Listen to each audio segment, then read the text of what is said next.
Hello అండి, అందరికి నమస్తే. ఈరోజు మనము టమాటా నిల్వ పచ్చడి గురించి తెలుసుకుందాం.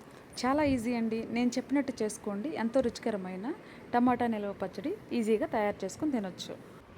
ఈవెన్ బ్యాచిలర్స్ కూడా ఈజీగా చేసుకునే విధానం అండి. ముందుగా మనము మార్కెట్కి వెళ్ళి ఫ్రెష్ టమాటాలండి తీసుకొచ్చుకోవాలా. నీట్గా కడుక్కొని ఆరబెట్టుకోవాలి. ఆరబెట్టుకున్న టమాటాలని ముక్కలుగా కట్ చేసుకోవాలండి. తొడియాలు తీసేసి కట్ చేసుకున్న వాటిని బాండిల్ పెట్టుకొని బాండిల్లో కట్ చేసుకున్న టమాటా ముక్కలు వేసుకొని 200 గ్రాముల చింతపండు, 200 గ్రాములు ఉప్పు, 200 గ్రాములు కారం.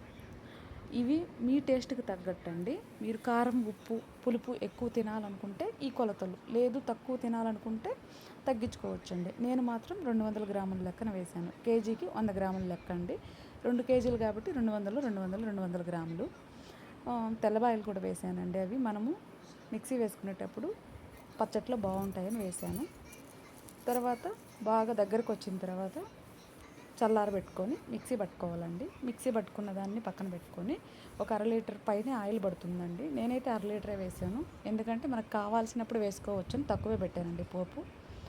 ఆవాలు, జీలకర్ర, ధనియాలు కావాలంటే, లేదు అంటే స్కిప్ చేసుకోవచ్చండి. ఎండుమిరపకాయలు, కరివేపాకు, కొంచెం ఇంగువ కూడా వేసి బాగా ఫ్రై చేసుకున్న దాన్ని చల్లారబెట్టుకొని దింపి టమాటా మిశ్రమంలో వేసి మిక్స్ చేసుకొని డబ్బాలో పెట్టుకొని స్టోర్ చేసుకొని వేడివేడి అన్నంలో తింటే ఎంతో రుచికరమైన టమాటా పచ్చడి రెడీ.